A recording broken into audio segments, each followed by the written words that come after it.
여러분, 조선시대 임금들이 왜 그토록 이른 나이에 허무하게 죽어야 했는지 그 진실을 아십니까? 나는 백성을 위해서 더 살아야 하는데 슬프도다. 이 한탄 섞인 마지막 유언 뒤에 숨겨진 기록들을 지금부터 하나씩 벗겨보겠습니다. 조선 임금들의 사망 원인 1위가 무엇인지 짐작가십니까? 놀랍게도 그것은 전쟁터의 칼날도 자객의 은밀한 암살도 술잔 속에 숨겨진 독살도 아니었습니다. 더 충격적인 사실은 2위가 성병이었고 3위가 바로 이 지독한 과로사였다는 점입니다. 조선 518년에 장구한 역사 속에서 27명의 왕 중 무려 44%가 이 세 가지 원인으로 목숨을 잃었습니다. 왕이 승하할 때마다 나라의 운명은 거칠게 요동쳤고 백성들의 삶은 송두리째 바뀌었습니다. 특히 사망 원인 1위는 너무나 허무해서 오늘날이라면 집 앞 약국에서 단돈 몇천 원이면 해결될 문제였습니다. 도대체 조선의 왕들은 왜 이런 병으로 죽어야 했을까요? 먼저 사망 원인 3위 과로사부터 깊이 들여다보겠습니다. 왕의 업무를 가리켜 만기라고 불렀습니다.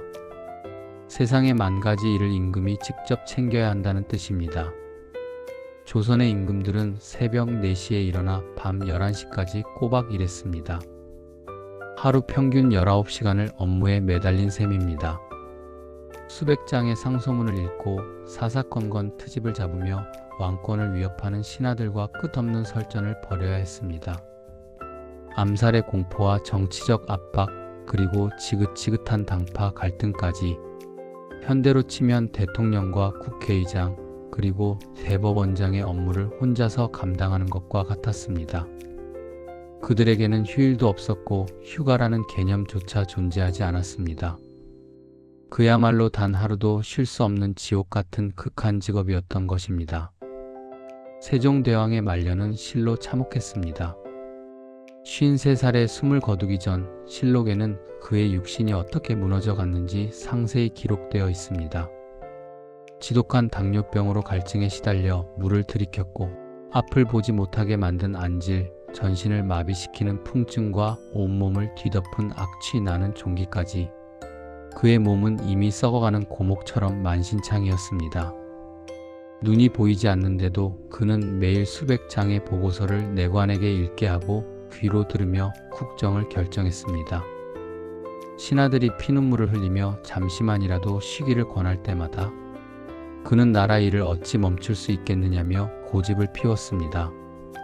세종실록을 보면 말년 5년 동안 그가 병으로 고생하며 신음한 기록이 무려 300건이 넘습니다. 하루가 멀다 하고 아팠으면서도 그는 끝내 일하다 죽었습니다. 그것은 명백한 과로사였습니다. 만약 세종이 10년만 더 건강하게 살았더라면 한글의 보급과 조선의 과학기술은 인류의 역사를 바꿀 만큼 앞당겨졌을 것입니다. 하지만 역사는 결코 만약을 허락하지 않았습니다. 과로의 비극은 그의 아들 문종에게로 고스란히 이어졌습니다. 문종은 세자 시절부터 아버지 세종의 거대한 짐을 나누어 졌습니다. 20대의 파릇파릇한 청춘 시절부터 이미 지독한 번아웃에 시달렸던 것입니다. 1442년부터 이미 문종이 대리 청정을 시작했다는 기록이 나오는데 당시 문종의 나이는 겨우 27살이었습니다. 10년 넘게 세자로서 경무에 시달리다 왕위에 올랐을 때는 이미 속이 텅 빈 껍데기뿐인 육신이었습니다. 결국 즉위 2년 만에 39살의 나이로 세상을 떠나고 맙니다. 신하들은 전하께서 나라 일에 너무 마음을 쓰신 것이 수명을 단축시켰다며 대궐이 떠나가라 통곡했습니다. 그의 죽음은 어린 단종을 홀로 남겨두었고 이는 수양대군의 피해 숙청으로 이어지는 비극의 도화선이 되었습니다. 조선 왕조 518년 동안 과로사로 추정되는 왕은 세종과 문종을 비롯해 최소 5명 이상입니다. 성종은 38살이라는 젊은 나이에 죽었습니다. 재위 25년 동안 그는 단 하루도 쉬지 않고 일했습니다. 밤늦게까지 경연을 열고 신하들과 토론하느라 새벽 2시까지 궁궐의 불을 밝힌 기록이 실록에 수두룩합니다. 중종은 57살에 죽을 때까지 재위. 38년 동안 단 한 번도 궁궐 담장 밖으로 한가로운 걸음을 옮기지 못했습니다. 휴식이라는 단어는 왕들에게는 사치였으며 오히려 독이었습니다. 선조 역시 임진왜란 7년 동안 쏟아진 엄청난 스트레스와 피로를 견디다 전쟁이 끝나자마자 허무하게 무너졌습니다. 백성을 사랑하고 나라를 지키기 위해 자신의 생명을 촛불처럼 태웠던 이들의 기록은 위대하면서도 한편으론 비참하기 이를 데 없습니다. 왕의 죽음은 개인의 슬픔을 넘어 거대한 권력의 공백을 불러왔고 조선의 역사를 전혀 예상치 못한 방향으로 돌려놓았습니다. 그들이 앉아있던 용상은 화려한 비단으로 덮여 있었지만 그 아래에는 고통으로 일그러진 인간의 신음이 고여 있었습니다. 새벽 공기를 가르는 경영관들의 발소리가 왕의 잠을 깨울 때마다 왕은 억지로 무거운 눈꺼풀을 들어 올리며 새순물에 얼굴을 묻었습니다. 식사 시간조차 업무의 연장이었으며 수라상 앞에서도 정치적 수싸움을 벌여야 했던 그들은 국가라는 거대한 기계를 돌리기 위해 소모되는 부품과 다름없었습니다. 차가운 바닥에 손을 짚으며 마지막 숨을 내뱉는 순간에도 그들은 남겨진 백성들을 걱정하며 눈을 감지 못했습니다. 이제 우리는 이들의 화려한 옷자락 아래 숨겨진 차마 입 밖으로 꺼내기 부끄러웠던 또 다른 어두운 진실을 마주해야 합니다. 사망 원인 2위 바로 성병입니다. 궁궐의 깊은 침전에서 벌어진 은밀하고도 처참한 그 현장으로 이제 걸음을 옮겨보겠습니다. 조선의 화려한 궁궐 담장 너머 깊은 침전의 겹겹이 닫힌 문 안에는 차마 밖으로 내뱉지 못한 고통스러운 신음과 비릿한 피비린내가 가득합니다.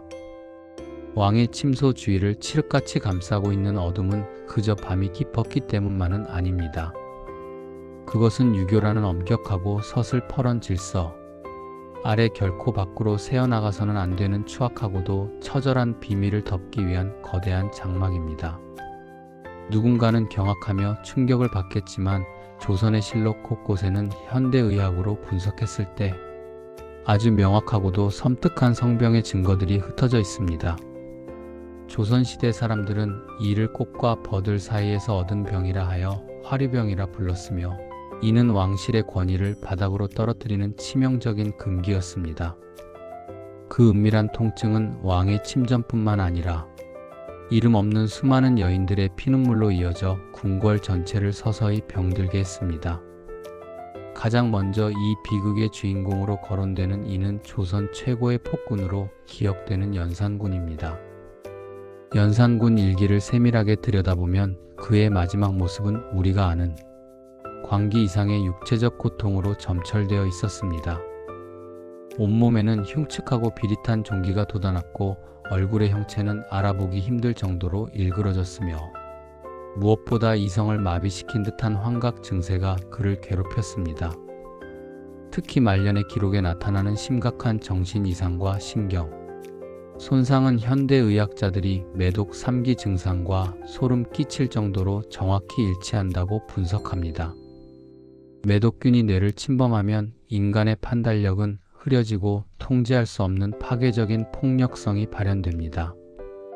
어쩌면 우리가 아는 연산군의 잔혹한 피해 숙청은 단순한 성격의 결함이 아니라 뇌 속을 야금야금 파먹어 들어가는 성병의 고통이 만들어낸 비극일지도 모릅니다. 이 비극은 왕 혼자만의 짐이 아니었으며 왕의 총애를 갈구했던 수많은 후궁과 이름 없는 궁녀들 역시 같은 병으로 시름시름 앓다 흔적도 없이 사라졌습니다. 당시 조선 사회에서 왕의 여인이 성병에 걸렸다는 사실은 곧 죽음보다 더한 수치와 멸시를 의미했습니다. 그녀들은 몸에 돋아나는 붉은 반점을 보며 밤마다 공포에 질려 흐느꼈으며 살이 썩어 들어가는 악취를 숨기기 위해 독한 향료를 온몸에 뿌려야 했습니다. 왕에게 병을 옮겼다는 오명을 쓸까 두려워 고통을 숨긴 채 어둠 속에서 홀로 죽어간 여인들의 숫자는 기록조차 되지 못한 채 역사 속에 묻혔습니다. 그녀들의 고통은 기록되지 않은 역사이며 궁궐의 화려한 단청 아래 숨겨진 가장 어두운 그림자였습니다. 중종 역시 이 은밀한 비극의 사슬에서 결코 자유롭지 못했으며 57살에 죽기 직전까지 말로 닿을 수 없는 하반신의 통증과 종기에 시달렸습니다. 중종실록에는 어이들이 왕의 은밀한 부위를 치료하기 위해 눈물겨운 사투를 벌인 기록들이 조각조각 남겨져 있습니다. 당시 가장 흔하게 쓰이던 성병 치료법은 맹독성 물질인 수은을 직접 사용하는 위험천만한 방식이었습니다.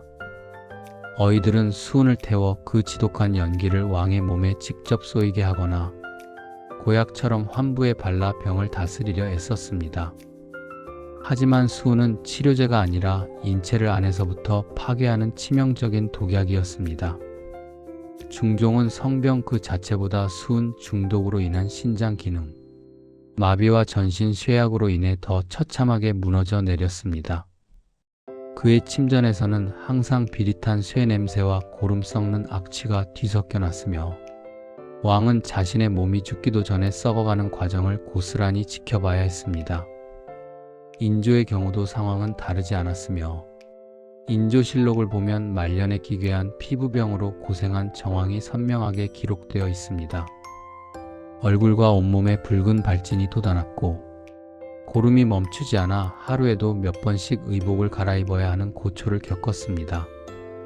현대 의학자들은 이것을 매독이기 증상의 전형적인 모습으로 보고 있으며 숙종 또한 비슷한 증상을 보였다는 학계의 주장이 끊이지 않습니다.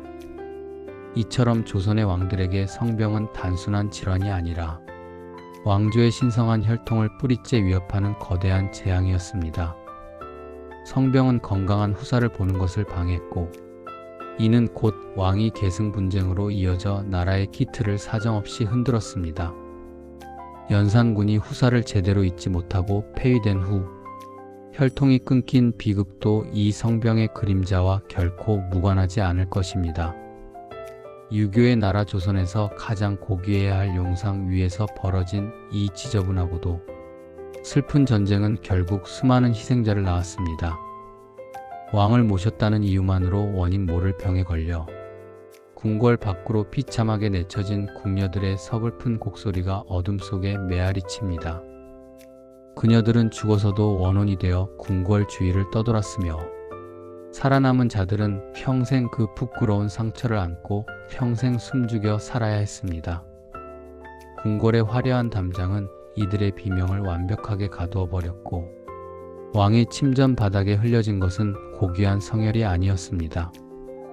그것은 무지와 욕망 그리고 폐쇄적인 왕실 구조가 빚어낸 오염된 핏물이었으며 인간으로서의 존엄이 무너진 흔적이었습니다. 왕의 밤은 결코 안락하지 않았습니다. 화려한 비단 이불 아래 숨겨진 몸은 차가운 수은 연기에 절여졌고 고통을 참기 위해 깨문 입술에서는 늘 피가 배어 나왔습니다. 이름 없는 여인들은 자신의 몸에 피어난 붉은 꽃이 죽음의 전조임을 알면서도 소리내어 울지 못했습니다. 그들의 사랑은 곧 병이었고 그들의 충성은 곧 죽음이었습니다. 왕실의 대를 잇기 위한 강박과 억눌린 욕망이 뒤섞여 만들어낸 이 비릿한 역사는 실록의 행간 사이에 숨어 우리를 응시하고 있습니다. 이제 우리는 이 모든 성병의 공포보다 더 치명적이고 즉각적이었던 조선 왕실의 진짜 저주를 마주해야 합니다. 오늘날이라면 단돈 몇천 원이면 해결되었을 작은 약병 하나가 조선의 태양들을 하나둘 허무하게 꺼뜨렸던 가장 무서운 적이었습니다. 바로 조선 임금 사망 원인 1위를 차지한 공포의 종기입니다. 작은 뾰루지 하나가 어떻게 제국의 심장을 일순간에 멈추게 했는지 그 피비린내 나는 현장으로 이제 들어가 보겠습니다. 어둡고 밀폐된 침전 안에는 지독한 악취가 진동하고 있습니다. 살이 썩어가는 비릿한 냄새와 뜨거운 한약재의 향이 뒤섞여 숨을 쉬기조차 어렵습니다. 조선의 제17대 임금 효종은 얼굴에 난 작은 종기 하나 때문에 거친 숨을 몰아쉬고 있습니다. 처음엔 그저 좁쌀만 했던 붉은 점이었습니다. 하지만 며칠 사이 그것은 왕의 얼굴을 집어삼킬 듯 부서올라 흉측한 괴물로 변해버렸습니다. 왕의 앞에는 조선 최고의 침술가라 불리는 어이 심가기가 앉아 있습니다. 그의 손에는 가늘고 날카로운 침이 들려 있지만 70세를 넘긴 그의 손은 사시나무 떨듯 파르르 떨리고 있습니다. 승정원 일기는 그날의 공포를 생생하게 증언합니다. 심가기에 떨리는 손끝이 왕의 얼굴을 향해 천천히 다가갑니다. 왕의 비명과 함께 침이 살을 파고드는 순간 모든 것이 정지된 듯한 정적이 흐릅니다. 고름이 터져 나와야 할 자리에서 검붉은 선혈이 분수처럼 솟구쳐 올랐습니다. 심가기가 혈관을 잘못 건드린 것입니다. 왕의 얼굴에서 터진 피는 멈추지 않고 쏟아져 내렸으며 침상은 순식간에 붉은 바다로 변했습니다. 당황한 어이들이 지혈하려 애썼지만 효종은 그날 그 자리에서 과다출혈로 허무하게 숨을 거두었습니다. 북벌을 꿈꾸며 강인한 체력을 길러왔던 왕의 꿈은 단 한 번의 침질과 작은 종기 앞에 무너졌습니다. 만약 효종이 이 작은 염증을 이겨내고 10년만 더 살았다면 조선의 북벌은 역사의 한 페이지가 아니라 현실이 되었을지도 모릅니다. 조선 왕조 518년 동안 임금들을 죽음으로 몰아넣은 가장 무서운 적은 바로 이 종기였습니다. 27명의 왕 중 무려 12명이 종기로 고통받았고 그중 5명이 목숨을 잃었습니다.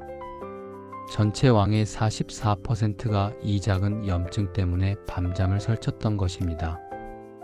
오늘날이라면 약국에서 항생제 연고 하나 사서 바르면 며칠 만에 나았을 병입니다.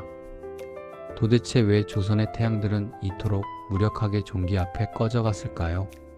그 답은 왕들의 화려한 생활 속에 숨겨져 있었습니다. 조선의 왕들은 목욕을 거의 하지 않았습니다. 당시의 잘못된 의학 지식은 목욕을 자주 하면 원기가 빠져나간다고 가르쳤기 때문입니다. 두꺼운 비단 골룡포를 겹겹이 껴입은 왕의 몸은 땀과 노폐물로 가득했습니다. 여기에 운동 부족과 고칼로리의 수라상은 왕들의 몸을 당뇨병이라는 늪에 빠뜨렸습니다. 피가 끈적해지고 면역력이 바닥난 왕의 피부는 세균들에게는 최적의 사냥터였습니다. 상처가 나면 낫지 않고 썩어 들어가는 당뇨병의 합병증은 왕들을 죽음으로 이끄는 보이지 않는 칼날이었습니다. 조선의 마지막 개혁 군주라 불리는 정조의 최후 역시 종기라는 괴물에 의해 쓰였습니다. 정조는 재위 25년 동안 단 한순간도 종기의 공포에서 벗어나 본 적이 없었습니다. 눈꺼풀, 턱, 머리, 심지어 발끝까지 온몸에 번갈아가며 도단하는 종기는 정조의 영혼까지 갉아먹었습니다. 일성록에는 정조가 겪었던 그 처참한 고통이 문장마다 피를 흘리며 기록되어 있습니다. 1800년 6월 49살의 정조는 침상 위에서 마지막 사투를 벌이고 있었습니다. 밤새도록 쏟아져 나온 피고름이 침상을 넘어 바닥까지 흘러내렸습니다. 실록은 그날 밤 정조의 방에서 진동했던 비린내와 피로 물든 이불을 차마 다 묘사하지 못했습니다. 정조는 스스로 의학서를 정리할 만큼 뛰어난 의학 지식을 가졌지만 자신의 몸속에서 자라나는 염증은 다스리지 못했습니다. 어이들은 한여름 무더위 속에서도 왕의 방을 꽉꽉 닫아걸고 뜨거운 탕약을 올렸습니다.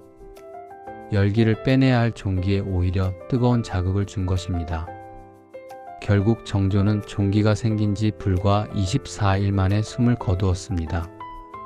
정조가 죽던 날 규장각은 힘을 잃었고 실학의 등불은 꺼졌으며 조선은 세도정치라는 암흑의 구렁텅이로 빠져들었습니다. 작은 세균 하나가 조선이라는 거대한 배의 조타수를 앗아가 버린 것입니다. 우리는 이 비극적인 기록들 앞에서 역사의 허무함을 느낍니다. 문종의 등 뒤에서 자라난 30cm의 거대한 종기가 없었더라면 수양대군의 반정은 일어나지 않았을 것이며 어린 단종은 성군으로 자라났을 것입니다. 정조가 항생제 연고 한 통만 있었더라면 조선은 근대화의 길을 훨씬 빨리 걸었을지도 모릅니다. 역사는 거대한 전술이나 화려한 칼춤에 의해서만 움직이는 것이 아닙니다.